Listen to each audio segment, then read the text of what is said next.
to the American people. I am a father of 3 young kids, a lot of people in my generation. What is that going on there? Is that normal?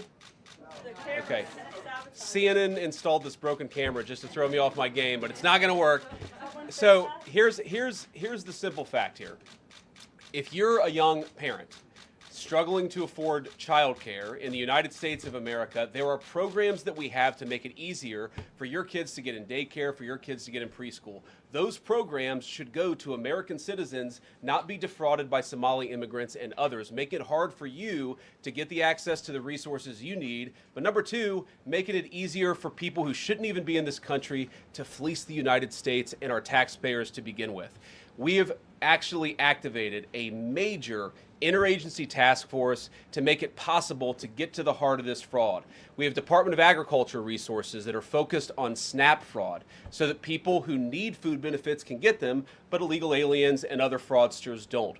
We have over 1,500 subpoenas that the Department of Justice has issued to get to the heart of the fraud ring. We've done almost 100 indictments, mostly Somali immigrants, but also a few others. And of course, we're looking in with broad investigatory authority to a number of the instances of wrongdoing that we've seen in Minneapolis. But we also want to expand this. We know that the fraud isn't just happening in Minneapolis, it's also happening in states like Ohio. It's happening in states like California. And so what we're doing in order to help coordinate this remarkable interagency effort from the Trump administration, but also to make sure that we prosecute the bad guys and do it as swiftly and efficiently as possible, is we are creating a new Assistant Attorney General position who will have nationwide jurisdiction over the issue of fraud. Now, of course, that person's efforts will start and focus primarily in Minnesota, but it is going to be a nationwide effort because, unfortunately, the American people have been defrauded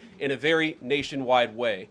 I want to thank a couple of people for their cooperation, in particular Pam Bondi, our Attorney General, first of all, for getting a lot of resources to Minneapolis to start to investigate and prosecute this fraud, really at an industrial scale. We've never seen fraud like this in the history of our country. Pam has been doing a great job to get the resources there to uncover it, but importantly, creating a job like this often takes months, sometimes even longer. When we realized that we needed this Associate Attorney General position, Pam got this person up and running in about a week. We're going to make the nomination hopefully in the next few days. We'll obviously let you guys know who that is when we do it. I've talked to Senate Majority Leader John Thune, who has promised me swift confirmation for this official, but this is the person who is going to make sure that we stop defrauding the American people. And here's one final thing I'll say about this. I've heard a lot of people say that we need a special counsel to investigate fraud in the United States of America. I actually agree, and that's what this position does. It has all the benefits, all the resources, all the authority of a special counsel, but with 2 crucial differences. Number 1, it will be run out of the White House under the supervision of me and the President of the United States. And number 2, it's actually constitutionally legitimate. As you guys may know, the special counsel statute has some major constitutional questions. When we get the bad guys, we want to make sure we get them permanently and they don't have some legal technicality they can get out of, which is why we set it up as an Associate Attorney General. I'll take some questions, but I want to make just one final observation here. When I was actually walking out here, somebody sent me a photo of a CNN headline about what happened in Minneapolis. And this is the headline. I'm just going to read it. Outrage after ICE officer kills U.S. citizen in Minneapolis. Well, that's one way to put it, and that is the way that many people in the corporate media have put this attack over the last 24 hours. And I say attack very, very intentionally because this was an attack on federal law enforcement. This was an attack on law and order. This was an attack on the American people. The way that the media, by and large, has reported this story has been an absolute disgrace, and it puts our law enforcement officers at risk every single day. What that headline leaves out is the fact that that very ICE officer nearly had his life ended, dragged by a car 6 months ago, 33 stitches in his leg. So you think maybe he's a little bit sensitive about somebody ramming him with an automobile? What that headline leaves out is that that woman was there to interfere with a legitimate law enforcement operation in the United States of America. What that headline leaves out is that that woman is part of a broader left-wing network to attack, to dox, to assault and to make it impossible for our ICE officers to do their job. If the media wants to tell the truth, they ought to tell the truth that a group of left-wing radicals have been working tirelessly, sometimes using domestic terror techniques to try to make it impossible for the President of the United States to do what the American people elected him to do, which is enforce our immigration laws. The President stands with ICE. I stand with ICE. We stand with all of our law enforcement officers. And part of that is recognizing that you people in the media, not everybody in this room, but many people in this room have been lying about this attack. She was trying to ram this guy with her car. He shot back. He defended himself. He's already been seriously wounded in law enforcement operations before, and everybody who's been repeating the lie that this is some innocent woman who was out for a drive in Minneapolis when a law enforcement officer shot at her, you should be ashamed of yourselves. Every single one of you. Questions? Thank you, Mr. Vice President. I wanted to read a quote from Tim Walz earlier today. He said, "When things looked bleak, it was Minnesota's first that held the line for the nation on July 3rd, 1863, and I think we may be in that moment now." Can you comment on his rhetoric and Mayor Jacob Frey and whether they want to see unrest in Minneapolis? Well, that's very tough rhetoric from a guy who just quit because his fraudulent activities have been uncovered. Look, Tim Walz is a joke. His entire administration has been a joke. The idea that he's some sort of freedom fighter, he's not. He's a guy who has enabled fraud and maybe, in fact, has participated in fraud. That's what this new Assistant Attorney General position is going to find out. I don't care what Tim Walz says. I care about getting to the bottom of this fraud for the American people, and I care about enforcing the nation's immigration laws. That's what we're going to stay focused on. Unrelated question here. I mean, Democrats have accused ICE of murder. They've said they're targeting Americans. They've told ICE to get the F out of Minnesota.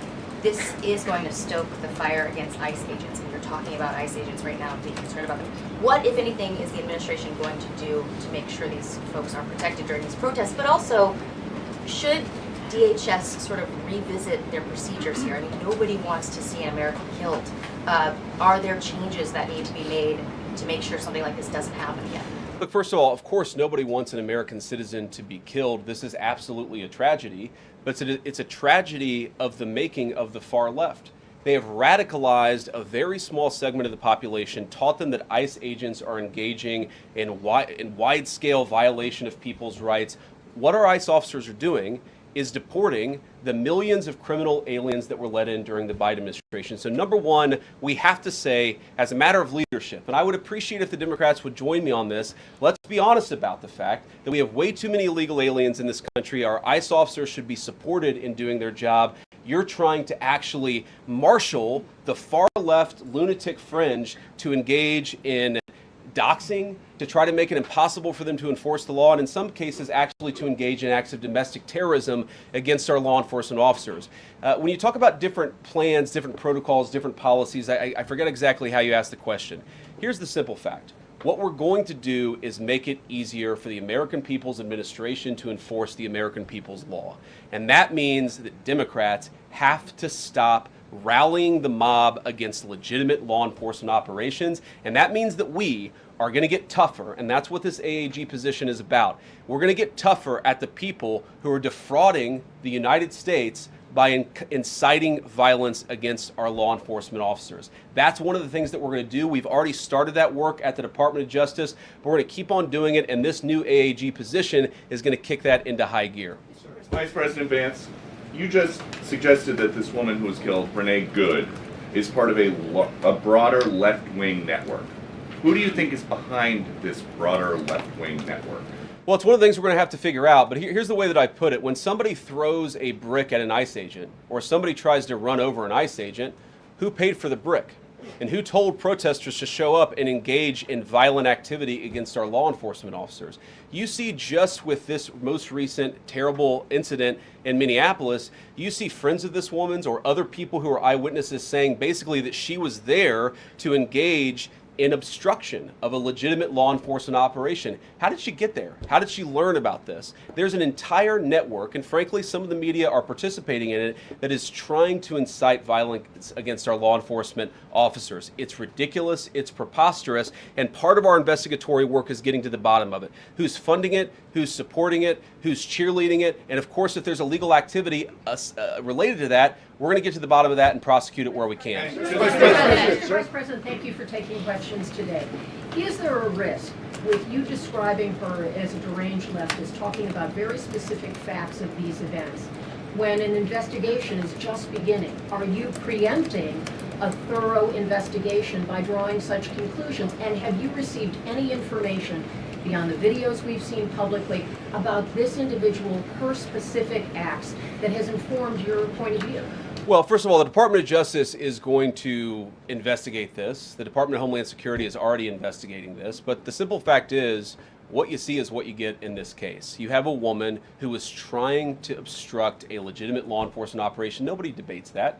You have a woman who aimed her car at a law enforcement officer and pressed on the accelerator. Nobody debates that. I can believe that her death is a tragedy, while also recognizing that it's a tragedy of her own making and a tragedy of the far left who has marshaled an entire movement, a lunatic fringe, against our law enforcement officers. I think what is clearly happening here, and it's going to keep on happening unless the Democrats wake up and say, you know what, you don't have to agree with our immigration policies. You don't have to agree with what the president or the vice president believe about immigration enforcement, but why don't you take this to the ballot box? Why don't you vote? Why don't you organize? Instead, what some of them are doing is encouraging people to get violent with our law enforcement officials. It's disgraceful, and it's got to stop. Yeah. Yeah. Just to follow up on that question, and again, thank you for taking questions, Mr. Vice President. There's clearly a lot of emotion in Minnesota, across the country, over this incident. You're calling Renee Good a deranged leftist. There's been heated rhetoric that we've also heard from officials. What responsibility do you and the president have to diffuse some of the tension that we are seeing play out in Minnesota, bring down the temperature as this investigation is unfolding? What we have a responsibility to do is to protect the people who are enforcing the law and protect the country writ large. Whether you're Democrat or Republican, you deserve to have the people's laws enforced in the United States of America. Now, again, I'm not happy that this woman lost her life. I'm not happy that this woman was there at a protest violating the law by interfering with a law enforcement action. I think that we can all recognize that the best way to turn down the temperature is to tell people to take their concerns about immigration policy to the ballot box. Stop assaulting and stop inciting violence against our law enforcement officers. That's the best way to take down the temperature. And we're not going to give in to terrorism on this. And that's exactly what's happening. People trying to antagonize, to commit acts of violence. They throw bricks at them. Sometimes they shoot at them. Sometimes they dox them. Sometimes they go to their place of residence and harass their families. This is classic terrorism. And we cannot say that when a far left fringe is inciting violence against our brave law enforcement officials, that we're no longer going to enforce the law. That's rewarding the very people who are engaged in this garbage. The actual reward that they just got is a new assistant attorney general who is going to prosecute and investigate this stuff even more aggressively than before. Yeah. Thanks for taking my question. So the head of Minnesota's investigations agency says that the U.S. Attorney's Office has essentially cut off the state investigations agency's access to the investigation. What is the precedent for that, and why shouldn't the Minnesota officials on the ground have access and evidence to work on this investigation? First of all, I wish the state officials in Minnesota would investigate why you have so many people who are using their vehicles and other means to actually interfere with a legitimate law enforcement operation.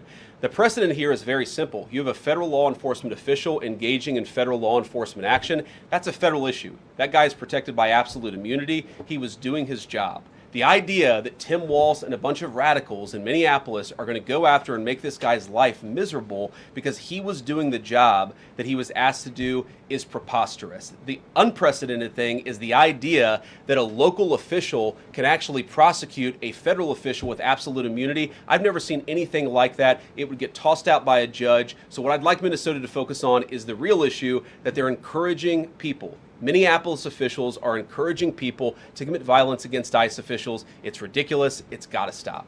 Go ahead. Mr. President, thank you. You said earlier that there's a left-wing network to attack, to dox, to assault, and make it impossible for ICE officers to do their job. You told my colleague just now that there's an investigation going on into that network. Yep. So if everything that you say is true, how does being part of that network justify being shot? Well, being part of the network doesn't justify being shot, but ramming an ICE officer with your car, that's what justifies being shot. It's not a good thing, by the way, but when you force somebody to engage in self-defense, it's almost a preposterous question. I'm not saying that funding some of this stuff justifies capital punishment. Nobody would suggest that.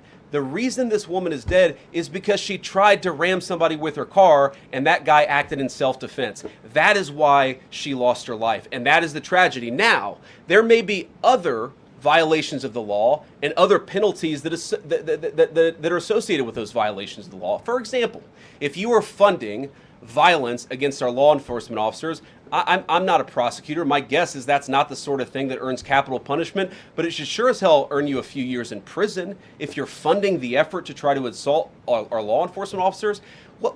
I'm sorry, guys, what's going on here? You guys are meant to report the truth. How have you let yourself become agents of propaganda of a radical fringe that's making it harder for us to enforce our laws? You just asked me a question that presumed that the reason why this woman died is because she was engaged in legitimate protest. She tried to run somebody over with her car, and the guy defended himself when that happened. Next question. The investigation is still ongoing. I said next question. Mr. Vice President, I mean, you presumably watched the video yourself. There's not the slightest doubt in your mind, having viewed it, that the victim, you still believe that she deliberately tried to ram him despite seeing this video? Look, I don't know what is in a person's heart or in a person's head, and obviously we're not going to get the chance to ask this woman what was going on. What I am certain of is that she violated the law. What I am certain of is that that officer had every reason to think that he was under very serious threat for injury or in fact, his life. What I'm certain of is that she accelerated in a way where she ran into the guy. I don't know what was in her heart and what was in her head, but I know that she violated the law, and I know that officer was acting in self-defense. It raises an interesting point, though. Look, if people want to say that we should have a legitimate debate about, what was she really doing, right? Was she panicking when she drove into this officer, or was she actually trying to ram him? That's a reasonable conversation. What's not reasonable is for so many of you to plaster all over the media that this was an innocent woman and that the ICE agent committed murder, which is what many of you have said explicitly and some of you have said implicitly. That's what I have an objection to. The idea that this was not justified is absurd, and I think everybody knows it in their heart. Yeah. Mr. Vice President, in the green jacket. Taking down the temperature, it seems like political violence is ratcheting up and riots could be around the corner. What steps does the administration have planned to try to unite America? Average people on both political sides are so tired of fighting with each other, and I think all the journalists in this room could agree with me that we don't want to be part of the problem. Do you have any words to unite America? I know you don't want to be a part of the problem, and I think that's true of a lot of you. I'm not sure it's true for everybody, because the reporting over this has been one of the biggest scandals I've ever seen in media. I've never seen a case so misrepresented and misreported when you have a guy who was defending himself and is now being treated as some sort of federal assassin by so many of the people in this room. First of all, let me say about crime. You mentioned violence. One of the things we're proudest about is that you saw violent crime over the last year drop by 20%. Why is that drop by 20%? Is it because we're attacking our law enforcement officers, or is it because we in the administration are empowering our law enforcement officers to enforce the law? I think that's one of the ways you take down the temperature, is you make people feel more secure and safe in their person and property. That's why we care so much about protecting our law enforcement, because it accrues to the benefit of the entire national community.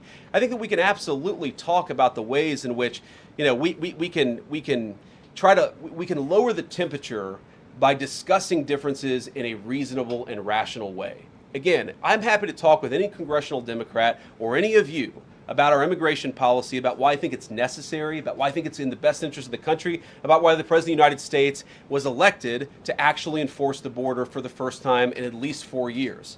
So here's the problem. That's not the debate so many people are having.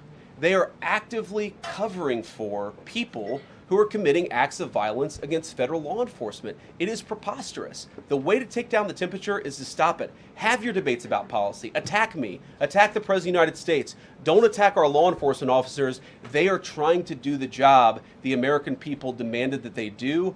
They are not policy actors.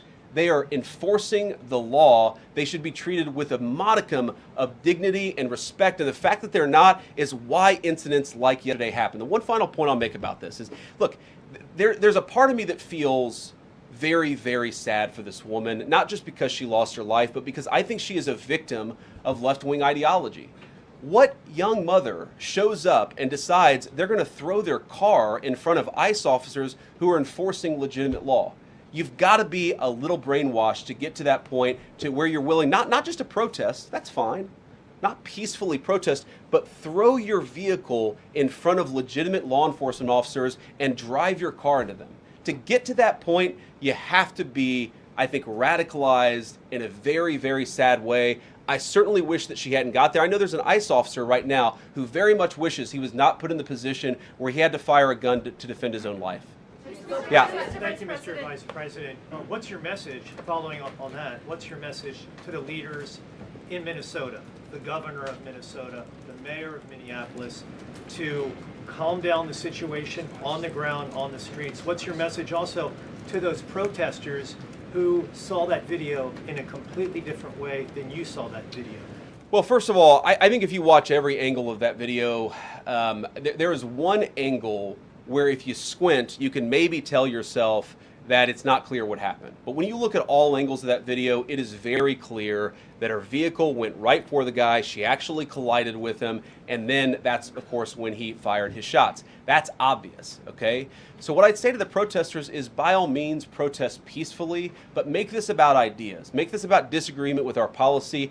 Don't use your protest as a justification or an encouragement for people to go and incite violence and participate in violence against our law enforcement officials. To the people on the ground in Minneapolis, meaning the local officials in Minneapolis from Tim Walz on down, I'd say, look, why can't you just disagree with a given piece of immigration policy without turning law enforcement into the enemy? And think about, for example, a criminal law, where a police officer goes and arrests somebody because they violated a criminal law. If you're mad about that, go and protest the politician who passed that law. Don't attack the police officer who's just doing their job.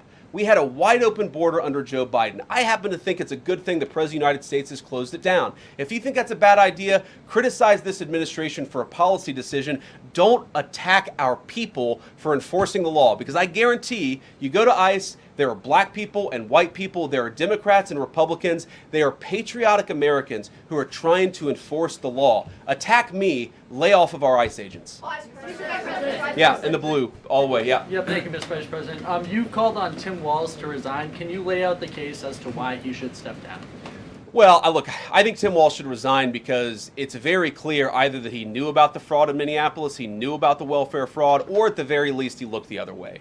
I mean, this is not like Lex Luthor, right? This is not movie villain fraud. This is the lowest IQ possible fraud. This is, we're going to take the absence of kids and set up a daycare center where there are no children, and we're going to call our early childhood education center the Quality Learing Center.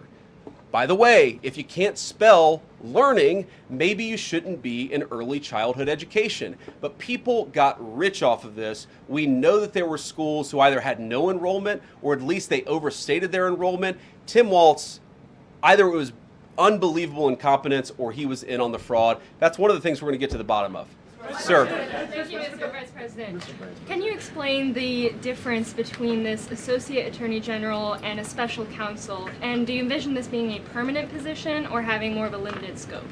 Well, it's going to be permanent until we get to the bottom of what's going on, so I think it's going to last for at least the remainder of the administration. What's different about it from a special counsel is, if you remember, the Jack Smith case where the special counsel was found unconstitutional, one of the big issues there is that that person was not an appointed person, completely aside from all the other issues that the person was a lunatic and that the case had no merit. There was a fundamental constitutional issue, which is that he had not been appointed by the president and he had not been confirmed by the United States Senate. An assistant attorney general, what that's going to allow us to do is appoint this person, have them confirmed by the Senate. That's one difference. The more substantive difference is that this person is going to be part of a very broad interagency White House that's being led from the President of the United States on down. And that's going to give him the resources, the access to material and information to make this person more effective. I think a lot of people have asked, how are you really going to get to the heart of the fraud? We've been asking ourselves that question for the past couple of months, and we think this is the critical piece at the Department of Justice to really ramp this fraud investigation into high gear. In the red tie, yeah. Vice President Vance, I wanted to ask, what's your message to far leftist agitators who feel emboldened to obstruct ICE activity in Minnesota and around the country? Well, I think they shouldn't feel emboldened because now they have an assistant attorney general who is going to prosecute and investigate their fraud and their violence more aggressively than it has ever been investigated in the United States of America. We are doing so much to try to find the financing networks and the domestic terrorism networks that legitimate this violence, that fund this violence, and that, of course, engage in the violence. These people should not feel emboldened because they have, for the first time, maybe in American history, an administration that is not going to tolerate political violence of any kind from anywhere.